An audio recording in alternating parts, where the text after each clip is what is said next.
Title belts to Hall of Fame. Doug and Tommy carved the name. Fists of fury and hearts of gold. Every story, every fight retold. Tales of glory, laughter, pride. Tennessee warriors with hearts open wide.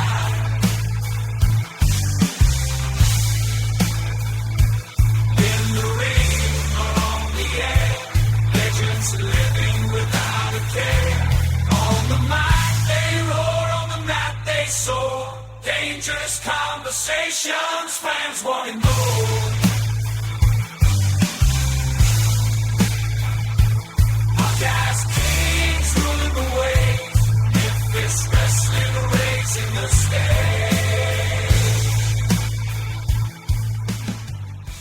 Hey everybody, welcome back to another episode of Dangerous Conversations with Dangerous Doug Gilbert and Tommy Wildfire Rich. Tommy, welcome back, man. Hey, man, it's good to be back. I bet y'all missed the hell out of me last week. It's quiet as I. Oh, Hey, dog, it's good to be back. oh, shoot, yeah. We for sure missed you. I sit down, Tommy. I know you told me you was kind of celebrating the 4th a little late this year, and you was eating some good food earlier. I just sat down and Melissa cooked some squash and fried some squash, and I had some peppers. One of my neighbors brought me some peppers over here and some corn and everything. I sat down, I've eaten me a good meal a little earlier too, and man, it was good. Like garden fresh stuff, too, now. I'm not talking about. I'm talking to Peg, my mom, the other day, and Steve's son. He planted a big old garden. He's been bringing, she loves tomatoes. And, so he's been bringing a bunch of tomatoes, man. Yeah. Nice. That's awesome. Yeah, because you were out on actual 4th of July. You were out wrestling and handling business. So you had to celebrate a little late, right? Yes, we had what a heck of a crowd turn out, man. It's about 500 people, I think. And, what a real good day too, though, man. Just so there in Kentucky, up in them hills, man. Them great wrestling fans, and want to thank the mayor there and Will Wright and just everybody that helped put that together, man. It was sure a pleasure, man. Yeah, I saw some pictures, man. I seen it was a great crowd up there, and saw some video of the fireworks and everything. And yeah, that was an awesome deal. Hey, how high's your volume, Doug? 'Cause I'm getting some echo a little bit. How about there? Say something, Tommy. Am I good? I turned mine down a little bit. There we go. Perfect. No. Hey, hold on a second. He was talking low. That's probably what it was. All right, we're sounding good now. All right. All right, so pick back up here. All right. So, guys, we got dangerous conversations going on here each week, but you guys are doing some dangerous conversations on the radio as well. Tell us a little bit about what you got going on there. Oh, yeah, man. It's really cool. I mean, we're doing radio here in Jackson, Tennessee, and it's being streamed across. Now, Tommy's a lot better than this at this now. It's streamed across, I think, Apple. What all is it, Tommy? Apple? Roku. It's Roku. Ain't it Fire Stick, too? Yeah, Like Fire Stick. Roku, Apple, WNMS, and I don't know. It might be one more. Yes, Talking West Tennessee, WN, what'd you say, TS, Tommy? WN? WNMS, ain't it? Yeah, it's Talking West Tennessee. But, I mean, you pull it up. It's pretty simple to pull up, I think. But, yeah, it's being streamed, Gene. It's cool. We've got a guy that I've known for years. He's helping us get it all together and everything. And I think it's going to be a good thing, which we talk about different just topics, kind of like we do on here. But we'll get a match or two and we'll show it. Me and Tommy will talk to people through it and everything. And it's been really good so far. Cool. Good stuff. Yeah, if you guys want to find a link to that, it's there on the Facebook page, and we'll also have a link to it over on douggilbertpodcast.com. So you can go to either one of those two places and click a link, and then you'll be right there and check out what the guys are doing over there. But today, we're going to talk about masked wrestlers. Somebody sent me a list of some of the top masked wrestlers in the United States from the 1940s to the 1990s. And it's a pretty interesting list here. And, if you're not a wrestling fan, some people may find it kind of hard to wrap their head around the idea of somebody wearing a mask. And I know you guys were both fans of wrestling before you got in it. Did you like masked wrestlers? Did you think those were cool before you got in the business? You're fixing to laugh, but I did. I really liked masked wrestlers, and by the time I started, I guess a little of the mystique and I think a lot of guys didn't want to be masked wrestlers. They wanted to show their own face and everything. But I remember when I was a kid and stuff, and this goes back to probably before Tommy started. Remember, to me, there's a lot of different guys and some really cool ones, but like you just go back and you think of the like a couple of them that just stood out. It was like, you'd always say, and for up 10 years, we've said the Assassins, who, whichever Assassins tag team it was, whether it be at the start and be Jody Hamilton and somebody, or Jody Hamilton, Tom Ernesto, or Jody Hamilton, and I think there was many different ones with him, but I always thought it was real cool, all the different tag teams and single guys. Hey, and a lot of come through Tennessee too. Dr. Ken Rainey and the Interns, man. The Interns. Like when I first started, used to watch them wrestle some, but then when I started, I got to wrestle them. Yeah, and shoot, they had a bunch of the Mighty Yankees, I think, were here. Yeah. Right. Dang, it was a couple of, quite a few. Well, not necessarily masked, but great tag teams come through. But just them off the top of my head, man, were, Hey, Gene, what was the name? Tommy laughed at me the other night. I said this, when Jerry Lawler was under mask with Don Green, what was their, what did the Blue something, or what was they called? Gosh. Were they the Blue Demons? No, it wasn't Demons. No. It was Blue and Blue Infernos. Well, the Blue Love Boys. It might have been Infernos, Gene. It was something like that, but I couldn't remember.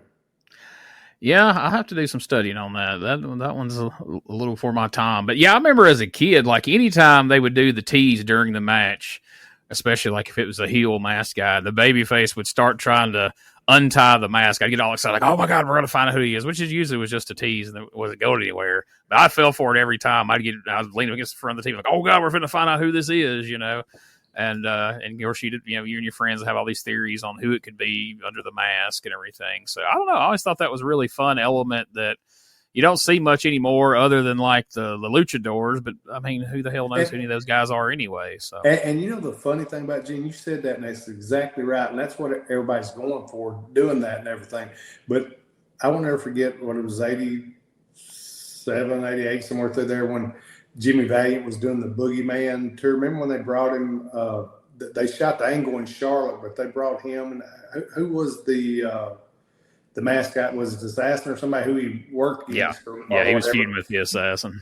But they brought it up here to Memphis. They just showed it on Memphis TV and everything. They called it the Boogie Jam tour. They showed him shaving his beard or something, and they brought it up here. And then they had a match where if he beat him, he'd unmask him or whatever. And he beat him and he unmasked him. But the only problem was, didn't nobody have no clue to who he was? You know what I'm saying? Yeah. It's cool to unmask somebody, but it kind of helps if there's some kind of story, which the story was the shaving his, and also the story was it drew money. Just showing that on TV, and it freaking drew money, and the people was into it. But the only thing about unmasking him was didn't nobody know who he was. and who was it, Gene? It was me and you talked about this before. Which I said the one that was wrestling Jimmy Valiant, the assassin there.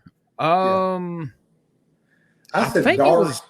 You said it was Darso, and I was thinking it was Hercules. But they both did it in that same time period, so it really could have been either one. But I'm guessing Hercules would have been more recognizable at that point.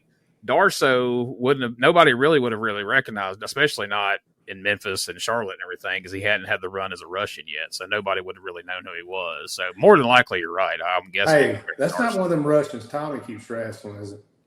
They got to be related somewhere along the way. Could be. Hey, but seriously, on a serious note, you know why all them old timers wore them masks? Because most of them guys' pictures was hanging up at the post office. That makes sense. They for real outlaws. Yeah, those yo. Yeah. And there's something to be said. You guys have talked about on here how, like, you know, you guys would go and do something dastardly at the Coliseum to Lawler or Jeff Jarrett or somebody, and then, you know, you got a mob waiting for you down the road trying to catch y'all at a gas station or something. But if you're under a mask and you slip out that back door and then the mask comes off, you can go wherever you want. Nobody knows you're the guy that was just in the ring a minute ago doing that. Is that one of the big advantages? Hey, I am going to tell you something. Not in this situation. I'm going to tell you that about. You talk about one of the best kayfabers in the business. Would have had to have been wrestling number 2. I've seen him get in the shower and take a shower with his mask on. Yeah. Seen him leave the building with his mask on. Well, one night we pulled up in the store behind him, and before he could get out, he wore his mask in the dadgum store, and the police was there fixing to arrest him.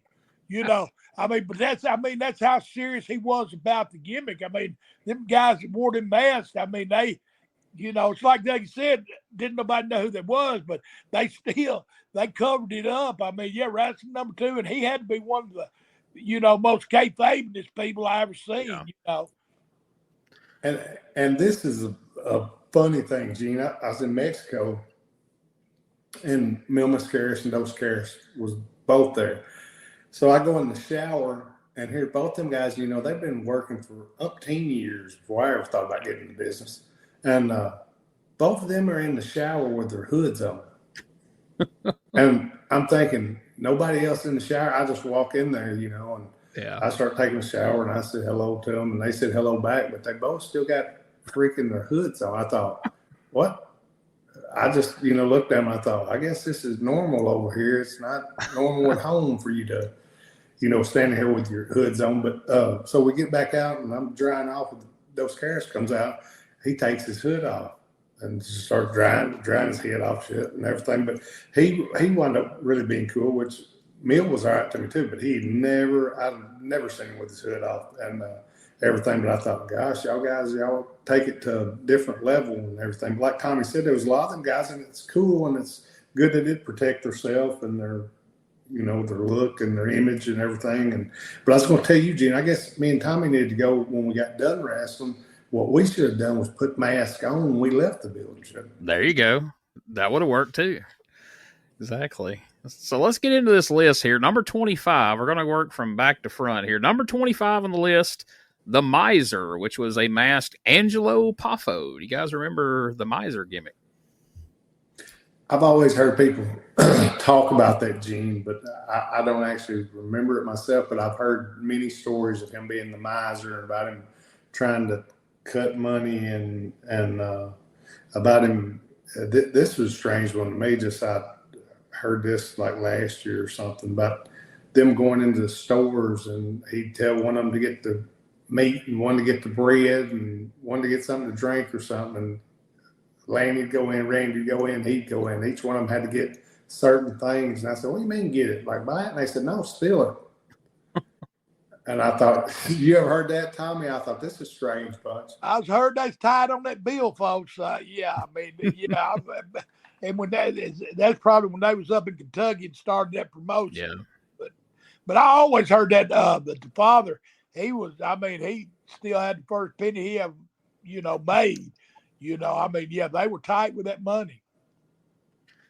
So number 24. Now, this isn't a long-term masked character here, but Stagger Lee, which, of course, was the Junkyard Dog in Mid-South Wrestling. And this is one of those where the babyface loses, a loser leave town, and then he comes back under a mask, and all the fans are in on it, but now the heels have got to try to get the mask on him. And they love Junkyard Dog. We've talked about that a lot here. So this really worked well. You know, Gene, and I'm sure you know this because you watched Tennessee wrestling and everything. There was also a Stagger Lee in Memphis, right? Yes, there was. You know who that Stagger Lee was, Tommy? No, sir, I don't. Who was it? Coco Beware. Coco Beware. What's happening, Coco? How's the parrot, brother? Coco, man. I used to love, man. Me and Eddie used to wrestle him and Norvell Austin back in the day when they was the what did PYT, right? PYT Yep. Express. Yeah. Pretty young Young thing. thing. That Norvell, he wasn't even pretty when he was young. Man. Oh, bless his heart. That was not accurate for poor Norvell, but he was a heck of a wrestler. Norvell's still pretty. Speaking of Coco and asking about the parrot, I recently come across a video of when Coco came out on Memphis Wrestling in the later years and was almost crying because Reggie B. Reggie eat his bird, didn't Yeah, he deep fried it at a Popeyes. he? What Reggie said, it tastes just like chicken. Exactly. Grown man out here crying about a bird. We ever get Reggie on here, he's going to have to tell his side of that story because that's fun for sure. Number 23 on the list is the Tennessee Stud, which of course that's Ron Fuller. Was Ron under a mask? Yeah, so in Continental, well, he did it in Southeastern and Continental. You know, he would lose or get suspended, and then the Tennessee Stud would wrestle under a mask. But most people have said in later years that the real reason Ron would wrestle under the mask because he would come. It was what was really weird. He would come out on TV, and Gordon Sully would be like, we have Ron Fuller here speaking on behalf of the Tennessee Stud. He'd have his big cowboy hat on. And he'd cut a promo, but then we'd wrestle in the match. He would have the mask, but he would swear that he was just speaking on behalf of the Tennessee Stud. But what it was, by then, Ron was wearing the toupee, and he couldn't keep it on in the ring, so he'd wear the mask, and then he could wear the toupee around, and that was the whole reason for the masked Tennessee Stud. Allegedly. I don't know. You guys may know better, but that's what they say. Tommy? Oh, Ron loved his hair now. I don't know if that's a true story. Well, you look at your recent pictures of him, and if that ain't a toupee, I'll kiss your foot, as they say. We'll move past that. Number 22. Go ahead. Lose your hair match, though, wouldn't it? Yeah. So here's a guy I'm sure you guys are familiar with. Well, it's not a certain guy because we can kind of lump a few people in here, but I know you guys know a couple of guys involved. But number 22, Lord Humongous, namely Jeff Van Camp as well as Big Sid. Sid, yeah, that's what I was going to say. Jeff Van Camp, as far as from Mid-South days, man, he was a freaking good Lord Humongous as far as just solid in his body and everything. I mean, he played, I think, pro football before he come to wrestling, didn't Gene? Yeah, he was a heck of an athlete. I mean, he was big and solid and good, and those road trips for Watts just got the best of him. We come in one night, and I thought everything was good, and then freaking next morning he was gone. I mean, he stayed there, I guess, 6 months, something like that, 4 months, 6 months, something like that, and then all of a sudden, one day I remember getting up and he was just gone. He had all the road he wanted. He went back. They say that Mid-South was something else, right? I mean, beyond, even worse than every other territory. Yeah, it was more miles than everywhere else. And once you got in the groove, it was what it was. And I mean, you work twice on Saturday, twice on a lot of Sundays, afternoon and night shows. And it was when I come right out of high school right into that, it's whatever you get into and get in that groove, and man, it was good. I mean, we was freaking making money, and I mean, it was drawing well, and like I said, making money. And like I said, I was fresh out of high school, I thought, which just off the start too, after I'd been in business about 6 months, you go working in the Superdome and some of those houses that they had then, was great houses. Knock on wood, I guess I come along at a little better time than when Tommy did when he was messing with them, because they actually, which I'm sure Eddie was a big part of that, but we all kind of got took care of pretty well and everything. And I mean, like I said, we was drawing some houses, and there's good talent there. You had the, Dog and them had just left, and you had the Freebirds there, and you had all the different talent. You had Brad Armstrong, my brother. You had all the guys that was coming up, Sting, Steiner, all them guys that was coming up then that Eddie was kind of helping out and everything. So, I mean, there was a lot of talent coming through there at those times. I've heard Jeff say in interviews that he was somewhat newly married at the time, and that his wife kind of gave him an ultimatum of like, get off the road or you're going to have to find a new wife. And I think they may have had a kid on the way or something, but he said ultimately that's what made him make the decision to go ahead. And I think he went into law enforcement after that. Is that right? He wound up being a police officer, and I mean, he done that his whole career, so that was a good career for him. And I mean, but here's the thing, I mean, not that money don't cause you to keep doing something, but I mean, he was making a couple grand a week, Gene, and he was in a good spot. I mean, you know, the character, they took care of it, and you know, everybody really worked with him, and everybody tried to help him. Like I said, he was a really good guy. I've talked to him 3 or 4 times in the last couple of years, and he's always been super nice.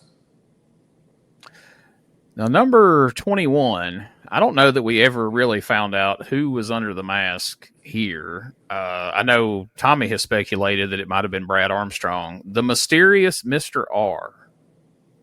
All I know about that guy is he was very, very, very mysterious. To this day. He just showed up in Georgia, didn't he? He disappeared on you in a heartbeat, and then jumped right up before match. You never knew where he was going to be honest. Yeah, that Brad Armstrong was too much. Oh, that's he had the people going wild on that Georgia TV. Oh, Sure Lord, did. yeah. Brad was my stunt man. Yeah. They didn't in there moving quick. Of course, I could move quick back then, but yeah, no, that was a heck. I love that. Of course, it was great working against Ted DiBiase too. I mean, we had some good matches.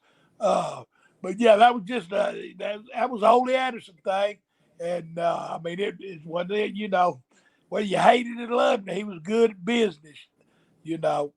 Yeah, and I think, you know, that type of gimmick was done a lot over the years, but I think that was probably one of the most well executed versions of it. I'm not just saying that because you're on the show, but I've said that for years, that I thought it was really well done. And then having Brad to kind of, you know, play off of there. That was one of the first times that got done. Now, later on, they would do that with other people. But I think that was one of the first times they had really done that, where you had somebody else to put that shadow of doubt where, you know, you come out and, you know, that's not me.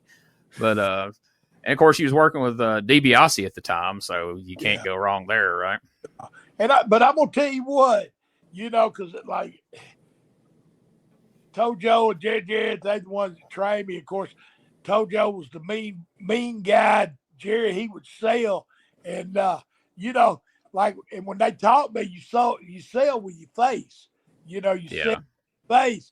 And you put a mask on that. I don't know if you've ever really paid attention, but guys like Superstar, you know, Wrestling number 2 was, you know, whether you love him or hated him, Wrestling 2 was one of the best at that. Because I asked him one time, I said, you know, because it was hard. Like when I was doing that mysterious Mr. R, it was hard because I'd be trying to sell my face and I'd just be smothered to death of that mask. And 2 would say you got to sell with your body, you know. And I sold with my body, but my thing was your face, and you put a mask on it, man. That makes your job, I mean, twice as hard, I think. I mean, yeah, hats off to all the mask men. Yeah, it's a very different way of, you have to kind of learn a whole nother way of selling and use body language. It's a different art for sure. Number 20, the Blue Blazer, Owen Hart.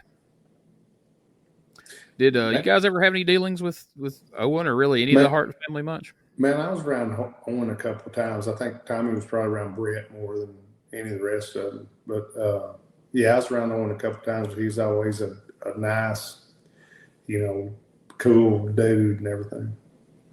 And he come to Georgia for a little bit too. Yeah, but like Dougie said, I mean, they just, you know, I mean, of course their dad was a tough fella, I reckon too. But yeah, they loved it, respected it too, though. Yeah, that was very very nice guys. Now, number 19 is another familiar one for us here. Number 19 on the list, the Dark Patriot. Who? He was a mysterious guy too. Mysterious as well. The Dark Patriot, Tommy. Did you ever have any matches with the Dark Patriot, Tommy? Did you ever wrestle him or tag with him or anything? Or did y'all ever cross paths? I ain't never had him look me in my eyes. Look me in my eyes, Doug Gilbert. Oh, I'm sorry. Yeah. He was a dark fella. Hey, but he's a man of many faces too now. I mean, hey, I don't know if y'all ever seen Freddy Cougar, but But anyway, Gene, yeah. When I went to Japan, and I didn't even watch the matches, but I'd always go out and watch him be Freddy Cougar, man. Hey, son, them folks, the Japanese people, they scared anyway, but they come through the aisles and stuff, they drag it. He scared me a little bit too. yeah, but I mean, just to do that character, man, I mean, that's a hell of a job. And Dark Patriot, I mean, he's been a few things. I mean, master of all of it. Yeah, but I guess Dark Patriot probably Gene starting in global, and then kind of. I was trying to think what in Continental was. It was Nightmare Freddy. Wasn't it? He's Nightmare Freddy, but you weren't Freddy Krueger. No. You had like the similar mask, similar outfit as Dark Patriot. Just it was blue and red. Right. But I guess like I said, started in global and Continental, just a little bit change the Continental, but then actual ECW, and then back to Japan with it, and I've done that quite a bit, in different places. And you would pull it out in Memphis a couple of times whenever you leave town. All of a sudden, Dark Patriot might show up for a couple of weeks anyway. Me and Tommy were somewhere on one of the most spot shows one night. Was one of the deals after I'd done one of the Blues League town deals, and we was a little spot show about 110 degrees. It felt like me and Tommy been out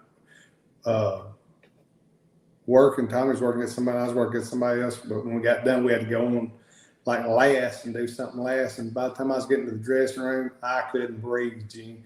I told Tommy, like I said, it was hot as could be, and he was looking at me, and I was trying to get that mask on, and it done got a knot on the backside, and I was trying to get it undone, and I just wound up pulling it up over my mouth where I could breathe. Tommy laughed at me that night. He said, "You all right?" I said, "Hell, I think so." I said, "We can get this hood off," but it was, like I said, it was stuck. I didn't never have that problem. I could get any kind of hood off pretty quick, but that night is in one of the Mississippi towns, I thought I was going to choke to death.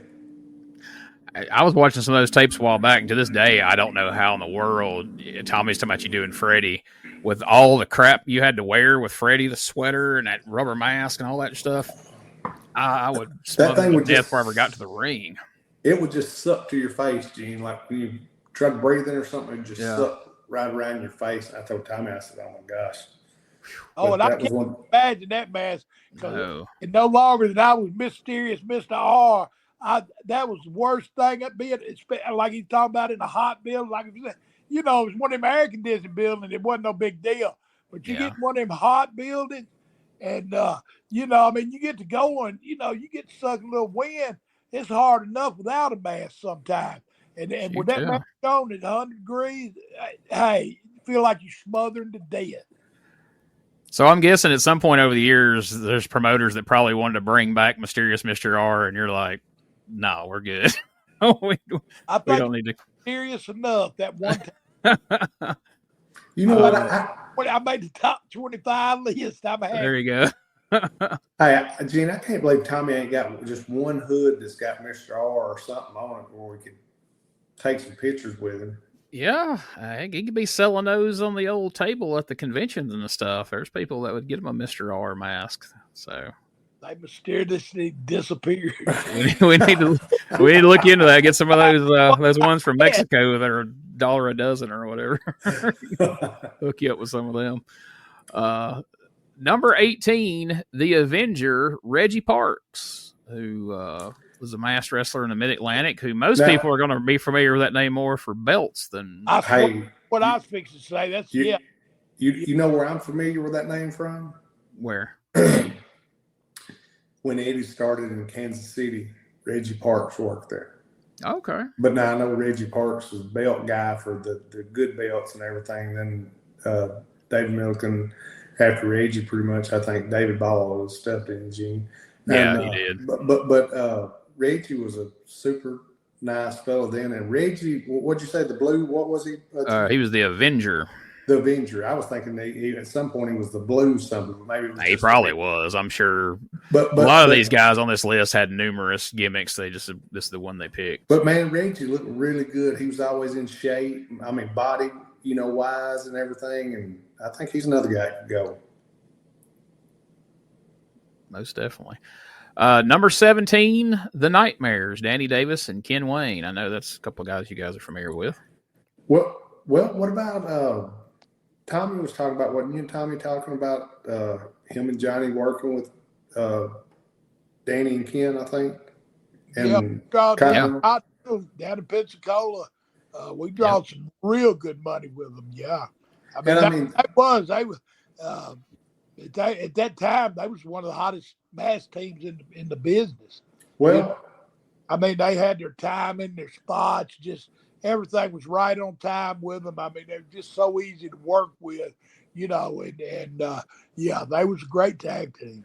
And Gene, they knew, each one knew what the other was going to do and everything. As far as Tommy was talking about timing and everything was just so smooth. And Danny's a great worker. Ken was a great worker and everything. But they both, one knew what the other one was going to do and everything. And it was just, it was easy to have. That's why I love a lot of the Continental stuff that I was involved in, because had them guys, like I said, Danny, I worked with Danny, Jerry says, but Danny and Ken, they was like Tommy said, they was great as far as work program with. And Tommy told me that him and Johnny drew a lot of money with him. Hey, Jerry Stubbs, Mr. Olympia. Where's he at coming on up? the list? He's coming up. We'll get to him here. Yeah, he's on. Oh yeah, he's going to be on the list. Number 16 is the Infernos, Frankie Kane, Curtis Smith, and there's been a few others, but they're most notably Frankie Kane and Curtis Smith. Of course, they were the fireball throwing Southern tag team, and they were also Mephisto and Dante at different times as well, or at least Frankie was. And I was trying to think, what year would they have been? What year would that have been, that, Gene? That would have been what do you think? Huh? Probably before Dougie was born. I was going to say it probably would have been the 60s, honestly, the heyday of the Infernos, because he was doing the Great Mephisto by the 70s without the mask, doing a sheet kind of gimmick. Tommy, who am I thinking of as Frankie Kane? This got to be a different somebody, right? Now, there's Cowboy Frankie Kane. Yeah. He worked in Tennessee some, but Frankie Kane was like a ex-boxer. Yes. Short guy. He wrestled Great Mephisto, but Frank Kane, man, I've seen him and Rasputin get tied up one night. Anyway, that's a story for another day. But anyway, we will come back to that story because that's an interesting story. But yeah, we'll get way down a rabbit hole if we do it today. He was a man. He knew how to box, but he's a street fighter too. What was he like from around here, Tommy? I don't know where he was. He was from Chicago, I think, or somewhere up north, because he got in. Up north sounds, but yeah, I don't think he was from around here. I think up north sounds better. I can't think of the guy's name, but he's the same guy that trained Don Fargo and a lot of those guys up from around Chicago. Is the same one that broke Frankie Kane in. And, they were all kind of shooters, so to speak, up there as far as the wrestling aspect of it. And then they came down south and learned how to work, a little more than what they did up there. But number 15, now this is the one you're waiting on here, the Interns, Jim Starr and Billy Garrett. Of course, there's been various other interns over the years, but that's the original ones. Well, they wasn't none like them too. I'll tell you what, they was. Just watch them, and you talk about like the Nightmares and timing. Him and that Jim Starr, they do. This get more heat with me, and they didn't do nothing. Guy, he'd get the headlock on the guy. They'd do a double knockout, and Tom Andrews would go through the ropes, and the other one would jump down to check on him. Jim Starr would get back up on the ring and go in the ring, Hey, they ain't done nothing but just switch. And that everybody in the building, it made mad. because everybody knew it but the referee.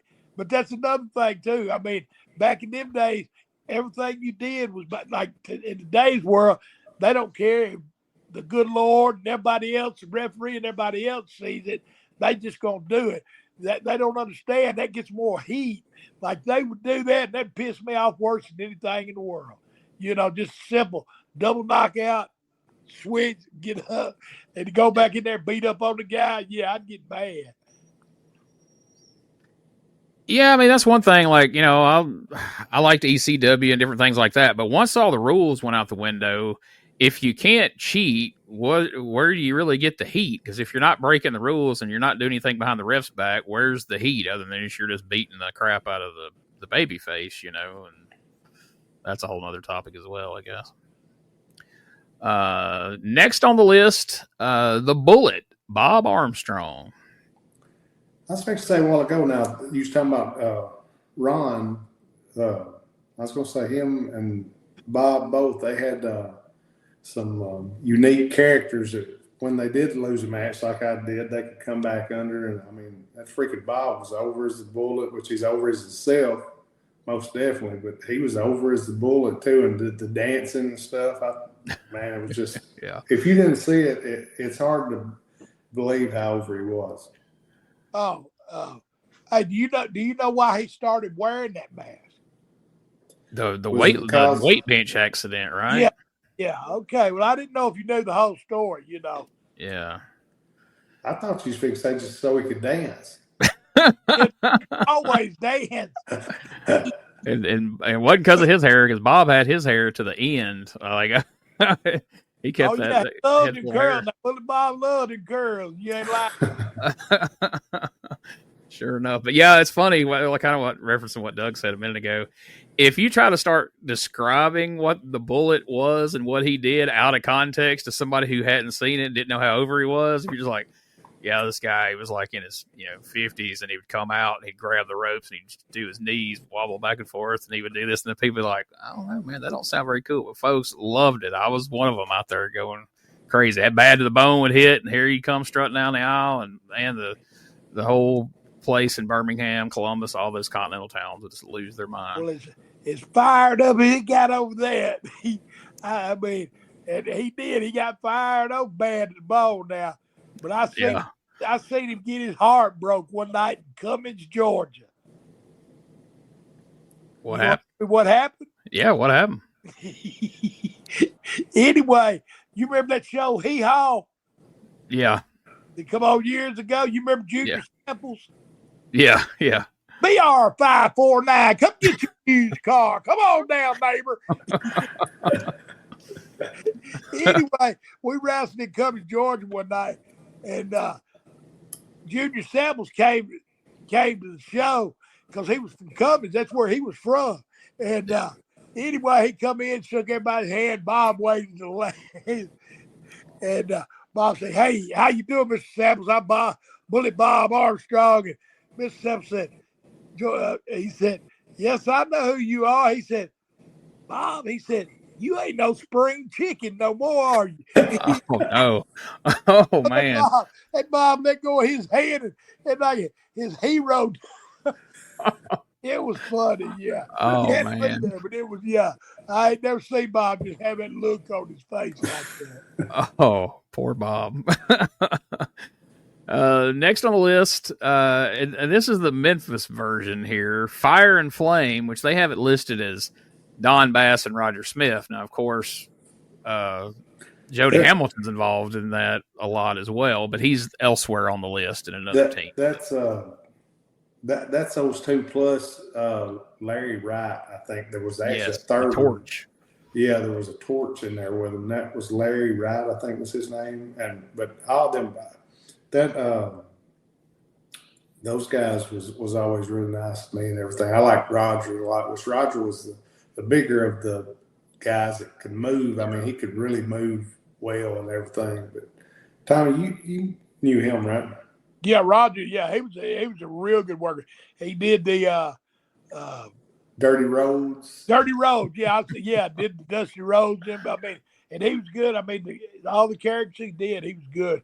And like Doug said, just kind of like a Phil Hickerson. He was a big boy, but he could move. He could move really good. I mean, he was anything you called, he was there, or anything he called for you, he was there. Now here's another set of guys I know you guys are familiar with. The Super Destroyers, of course. That's Bill and Scott Irwin. Yeah, I was around Bill a whole lot more, which I think Tommy was around Scott a whole lot more than I was and everything. But Bill was always super nice to me and everything, but I wasn't around Scott that much. Yeah, and Bill was the nicest out of the two. Scott could work his butt off. I mean, but Bill, but I got to know him. I not got to know him actually in Georgia. Bill and Scott both, and but Bill, yeah, he was more outgoing, or just want to hook up, and party or whatever. Scott was kind of just Scott. I got you. Number 9, this was more of a mass team up in the old WWF back in the 60s and 70s. The Executioners, which was Killer Kowalski and various partners. I know at one point John Studd was one of them, but always Killer Kowalski. I thought you should say the Conquistadors. They didn't make the list, which is a shame. That's disappointing. Number 8 is a former guest of this very program, the Grappler, Lynn Denton. Tommy, did you work against Lynn, Tony, son? I worked against Lynn. He came to Georgia. I don't remember. And I guess I worked with Tony too. I mean, when they did the grappler thing, I'm pretty sure I either worked with them up in Knoxville or I worked with them in Atlanta one. You know, the first time I've worked against Lynn was a year ago when me and you worked against him and his partner. Was that the first time? That's the first time I think I worked against Lynn. Wow. Now I worked against Lynn when he come to Georgia. He was just Lynn Denton. And I worked against him a bunch too. I mean, it's just Lynn. And then they did the grappler thing. Yeah, I mean, that was a great gimmick. And of course he had the loaded boot and, different aspects of it. But well, I was going to ask Tommy, was that before his one leg got longer than another? Till this day, it's still longer. That leg is? Yeah. Don't you remember that? That's why he has hard trouble walking, right? They had to get that short step for him. You know what he said? I said, that guy's been wearing that boot for 30 years or 40 years. I said that when me and Tommy was wrestling the grapplers. Yeah. He said, no, he hadn't. I used to wear that. All right, now here's one that we talked about earlier. Number 7, Mr. Olympia, Jerry Stubbs. Man, Tommy was around Jerry probably a lot more at different times than I was, but I was around him a lot for that Continental run and everything. He was such a super nice gentleman as far as one of the boys have ever went, as far as he was, as far as teaching you and helping you and everything, man, he was always super nice to me. And I love Jerry because he liked to party too and everything. But I mean, he partied, but he'd take care of his business and handle his business. And man, he was always one that was super, always in shape, and he could go on any night. If he had to go 60 minutes, he'd go 60 minutes. But Jerry was just he was a great guy as far as worker, but he was also a great guy to have fun with and everything. See, and that's why his wife made him quit business and move home to Lake Sinclair too. Because he liked to have too much fun. Hey Jerry, when I first got into business, when I first went to Georgia, Jerry was like one of them guys that come down and put the guys over. And then he got the opportunity. He went to Continental and got the Mr. Olympia thing. Did good with it. And if I'm not mistaken, didn't he go to Louisiana too? What? Yeah. He went to Louisiana, and I just think he just got tired of that road. I mean, and that Louisiana, I guess, did that to a few of the guys. But I think he got tired of the road and went home, actually, yeah.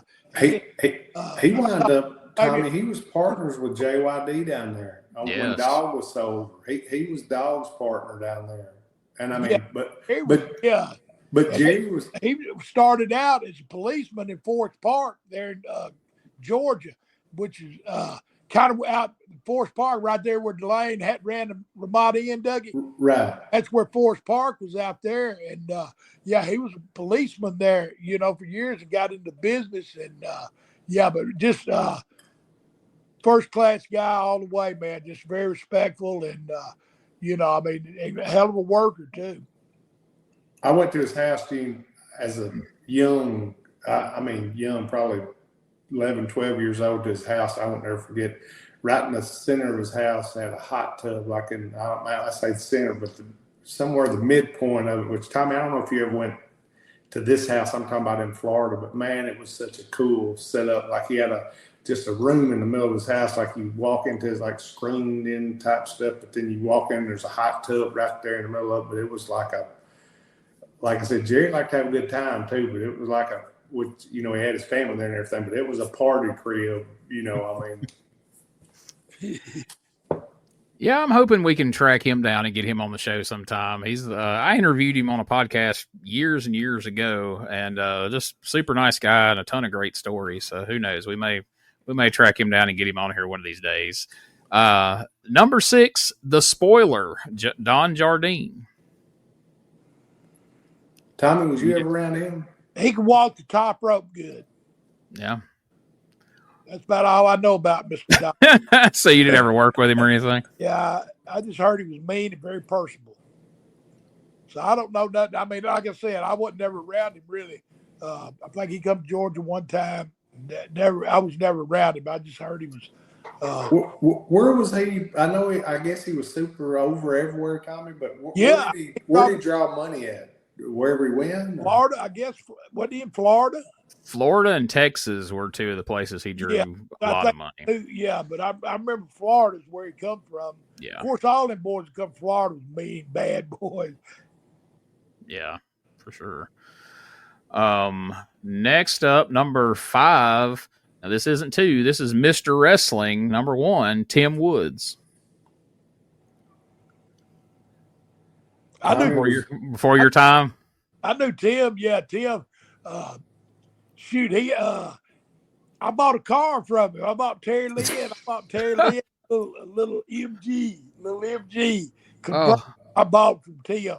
Of course, he was working in the Carolinas, but he had a audio store right there in Hateville, Georgia, where you remember Miss T-Bell, Dougie, that had the little apartments. I remember that name, yeah. Falcon's Rest. That's what. Yeah, I was going to say the Chick-fil-A place, what I was going to call it. Yeah, Chick-fil-A. Crystal was right in front of it, but that's where all the boys stayed. Miss T-Bell, but in Hateville, and Tim Woods, he owned a audio store there, and me and Tito Santana was living together. We went down and bought 2 cents, big old speakers. We'd have that whole apartment thing rocking. And then, of course, he opened up Stewart Avenue was our road in Atlanta. And he opened a bar called LP Pips. And, man, it was a nice place, too. And especially for Stewart Avenue. But I don't know how long he was in business. Not a long time. That wasn't a long time. What was it called? Tim was always a really nice fella. I mean, he opened the doors. He gave us a heck of a deal on the speakers. And, he always took care of the guys. And on top of that, was a heck of a wrestler, too. Yeah. He was always busy. I mean, not just with wrestling. I mean, most of my time is spent with wrestling where he was doing different things, kind of like Dougie does, A little of this and a little of that, huh? Yeah. I got you. Number 4, the Assassins, Jody Hamilton and Tom Renesto. Of course, there were various Assassins over the years, but they're most prominently known to be the original Assassins, if you will. And I'm sure you had a lot of dealings with Jody Hamilton and Georgia Tommy, right? Oh yeah, I mean, I worked for Jody when he opened his wrestling company, Deep South Wrestling. I worked for him then. Jody was always very nice to me. You know, of course, me and Nick, his son, was pretty close friends. But yeah, Jody was and did the assassin. That's another big man.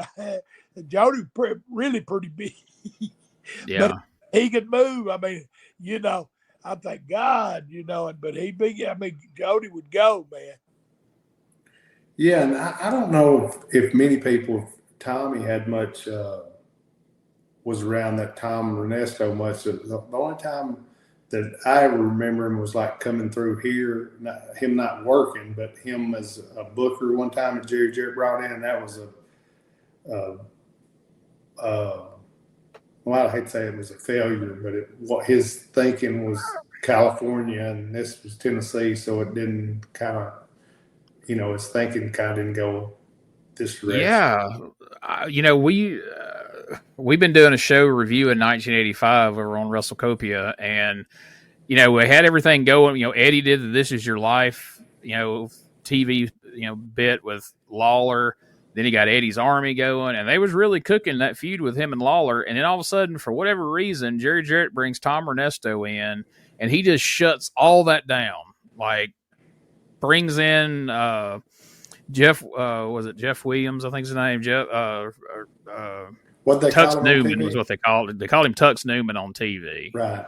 And not Williams, Jeff something. It'll come to me later. But anyway, they brought him in as Tux Newman because Jimmy Hart had just left. And he's done. We're currently watching that now, and he does some just really odd stuff that just isn't Memphis at all. Like I said, it's more California booking.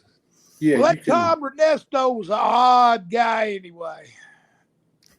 Was you around him sometime? He used to and I can't believe Jerry Jarrett did that. I mean, when I was just broke into business, Tom Ernesto did the book for Nick for about 2 weeks and was gone. That's about as much as I knew him. But yeah. Well, he didn't last here but a couple of months, I think. And everything. No, it didn't last real long. Things kind of took a nosedive pretty quick. And I know Eddie got on out of there and went to work for Watts. And I'm sure that's a lot of the reason why. Yeah, it was. And I think it was just, time for him to go on. But I mean, it was just like I said, you go from, when you got a good TV or a great TV to just not a even entertaining TV, you got to give yourself a chance to draw money. And that's just one of the few times. There's been 2 or 3 times I saw it with different guys here like that, but that was the main one, I think.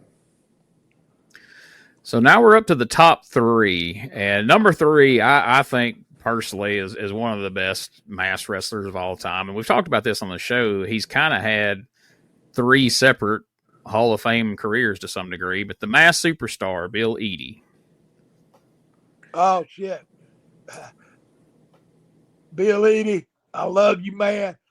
God, when I wrestled him in Atlanta, man, just one of the nicest, easiest going guys you ever worked with in your life, and knows the business. Just a gentleman, kind of like a Nick Bockwinkel, just a doggone gentleman from get to go.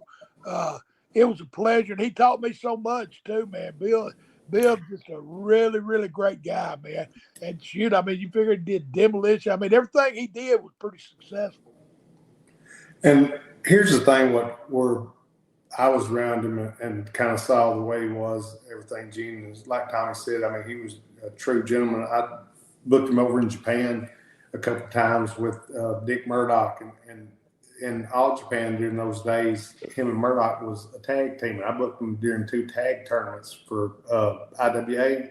And man, you talking about freaking over, which I mean, I've heard people talk about him being over there, but man, when they got there and I really got to see it, and I mean, the funniest thing, I mean, and who would picture this like him and Murdoch being a tag team that people remember, but in Japan, that duo, something about it was, and they'd go out there and have matches every night of that tour. And man, it could be against the young guys or the most over tag team that you had over there. And man, the freaking people would eat it up. And I mean, they loved everything that Bill had done. I mean, was over. Everything Murdoch did was over also. But I mean, Bill was just like Tommy said, and I laughed because he would get like the American newspapers, and he'd be looking at like the stocks, and he was just a business type guy. And I mean, he was super, he was just a super nice, good dude.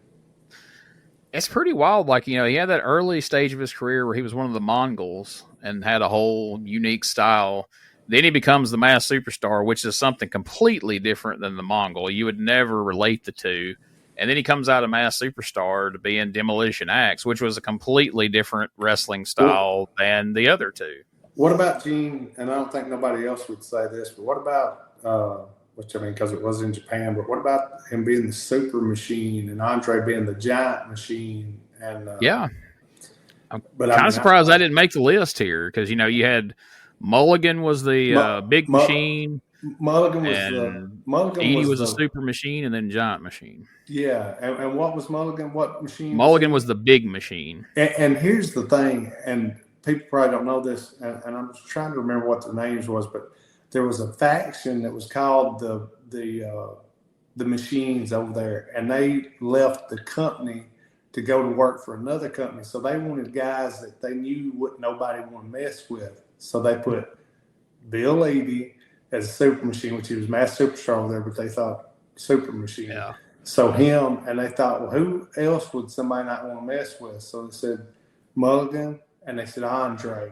And when they put them, because they thought at first the guys might come back and try to do something to whoever they put under these masks, and they said, won't nobody be stupid enough to come back and mess with Bill Edie, Andre, and Mulligan. And they said, and if they want to, we want them to come back because they ain't gonna like what happens to them. And believe me, that bunch never come back. I can imagine. Awful stupid to come back against that. For sure. All right, that brings us up to number 2, Mr. Wrestling 2, Johnny Walker. Now, how'd they get that? Wrestling 2, number 2. I know, that's kind of questionable, right? I should have been number 2. Yeah, for peek behind the curtain, folks. Before we started recording, Tommy tried to convince me to swap him and Mr. Wrestling 2 out from 21 to 2. I did try to get it to y'all. Hey, Tommy, you can't get him to go along with the plan, can you? No, not me. Oh, yeah. No. Hey, Wrestling 2. I mean, you talk about kayfabe and a mask and all that. I mean, Wrestling 2. And it was a heck of a worker. I mean, he did and putting the mask on. I don't know if it's because he wasn't quite as pretty as me, but wrestling number 2, he put that man. I mean, he was Rubber Man Johnny Walker. Do you remember him as Rubber Man Johnny Walker? I mean, I've seen magazine pictures and articles and stuff as well before my time. Different kind of ways and everything, and I guess did all right with that. But when he become wrestling number 2, man, I mean, it was just a whole new thing for him, man. And he draws money everywhere. I've seen him wrestle Abdullah at the Omni, I mean, and sell that thing slap out. I mean, wrestling number 2, especially in Georgia, I mean, he was over as good as anybody ever been. And people would pop for that knee lift as big as they've ever popped for any flip off the top of a cage or anything else. Like that knee lift was as simple as that sounds, knee lift was hugely over. It was a big deal. And it Jimmy was, Carter. Yeah, oh yeah. So people seen that, they knew it was over. And it was over. If wrestling could give you a knee lift, it was pretty much over. Unless it's one of them short knee lifts. Right. They didn't give the short one, but when he give you that big knee lift, and pop you on your back, I mean, that thing sound like a firecracker going off. And them people, it's just like, wow, I mean, yeah, wrestling 2 was over. And then number 1, the Destroyer, Dick Beyer. You know what? Now I know he was super over in Japan. I mean, he was the most popular mask guy that I think ever has been to Japan. As far as the stuff that I seen about him over there, and I watched a lot of different documentaries on different people and everything, and different guys that got books that different guys, and he's in more of those books and documentaries than about anybody else. But I mean, I know he was super over there, but I guess he drew a ton of money in the States too. Right? He did draw a lot of money in the States, but yeah, in Japan, like they put him on a mainstream TV show, like a variety show, which were huge in Japan. And he became like a big household name over there. Like even people who weren't wrestling fans knew, oh, Destroyer, they knew who he was, the mask and the whole bit. And of course he had 2 runs over here. He was the Destroyer in California and a lot of different places. Then he was Dr. X in the AWA where he was a heel. Vern Gagne said, we want to bring the Destroyer in. At the end of the run, we want you to unmask. He's like, I'm not taking off the mask. And there's like, well, we're going to need you to unmask. And he's like, all right, well, I'll do a whole different gimmick. And he became Dr. X. And that's that whole story is very interesting for people who haven't heard it. But one thing fascinating, I read Dick Byer's book earlier this year and watched a lot of stuff on him. But when me and you were prepping for Eddie's book and I was going through old results, I was shocked to see that Eddie wrestled Dick Byer as the Destroyer on like a Boston Garden show for the WWF. I would expect to see that. Yeah. Yeah, I thought that was really cool. That is neat, which I didn't guess I was. That's definitely 2 different eras. And then I realized later going through some stuff that he come in and did like a couple of TVs for Watts as just like an enhancement guy. I forget what they called him, just something random, some random name. And I went and looked up like, damn, that's Dick Byer. That's crazy. I don't really know how that come about happening, but it was around the time that Eddie was there doing like the tag team with Randy Colley and that era of Mid-South. So. Well, that's cool because they were still, at that point, they were still drawing good and everything. That's when Eddie first went there, when Randy was the under the mask as the. He was the Nightmare. The Nightmare, that's what he was. And then he won the title and they changed his name to the Champion. Right. And then he lost the title. They had to quit calling him the Champion. He had to go back call him Champion. They did for a little bit, and eventually they took the mask off of him, and I think they went back to Nightmare or something else. But I guess that was a pretty good thing on his part because I figure he thought, well, hell, if they're calling me the Champion, they can't take the belt off of me because my name's shot. So. Well, there you go, guys. The top 25 masked wrestlers of the 1940s to the 1990s, and both of you made the list, so that's pretty interesting, right? Yeah, that's pretty cool, I think. I was hoping maybe – I knew Tommy would. I was hoping I would. But and what's cool was we got to wrestle quite a few of those guys. Yeah, a lot of those guys, honestly. And honorable mention, I was hoping they'd make the list, but they didn't. But the Ace of Spades didn't quite make the list, but he should have. For those who don't know, that was Mr. Tommy Gilbert under a mask. And also was hoping Bad Street, the masked Freebird version of Brad Armstrong, might make the list because I always thought that was pretty fun as well. Anything before we go, guys? Man, I've enjoyed sitting here talking with y'all about these masked guys, and like I said, I'm a big mask fan. I mean, I like masked guys, and still to this day, I like good mask gimmicks and guys that can work in the gimmicks. Like Tommy said, it's not, it's one thing to use your face and sell. It's another to not have your face and to try to sell and get the reaction that you want with what you've got to work with there and everything. But it's a different ball game, ain't it, Tommy? Yes, sir. Hey, it's been great talking about the masked men too, guys. Hey, tomorrow night, Clayton, North Carolina, it's going to be on at Clayton Fitness Center. Be there early for a meet and greet. Going to be a big night of wrestling. I'm in a big 6-man tag, so looking forward to that. And, hey, y'all keep your questions coming on in, man, because we're there to answer them. And enjoy y'all tuning in. Tell your friends about it, and just keep us going.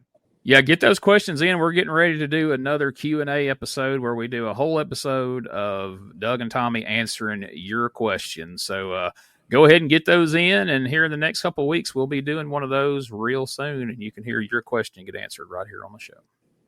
And listen, guys, thanks for, like Tommy and Gene both said, thanks for listening and everything to your friends and everything. If you got anything you need for Tommy or myself to do for you, I'll just give Gene a shout, and he will get the message on to us. But listen, thanks everybody for listening. Peace. We're out.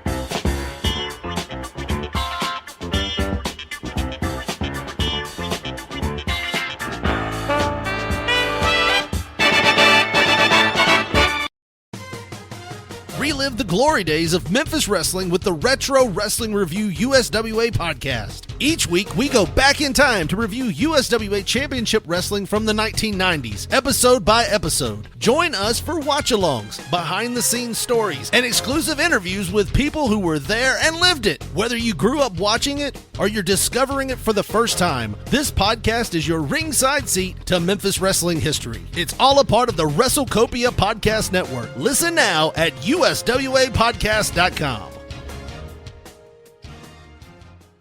In the heart of Tennessee, born with pride, Doug and Tommy taking rings in stride. Memphis legends never backing down, wrestling warriors, they wear the crown. You scurry away, glory in their veins, fighting legends breaking chains. In the squared circle they made their name, podcast champions, it's their claim to fame. On the mic they roared, on the map they soared, dangerous conversations, fans wanting more. Podcast kings ruling the waves, Memphis wrestling raising the stage. From title belts to Hall of Fame, Doug and Tommy carved the name, fists of fury and hearts of gold. Every story, every fight we told, tales of glory, laughter, pride. Tennessee warriors with hearts open wide. In the ring or on the air, legends living without a care. On the mic they roar, on the mat they soar, dangerous conversations, fans wanting more.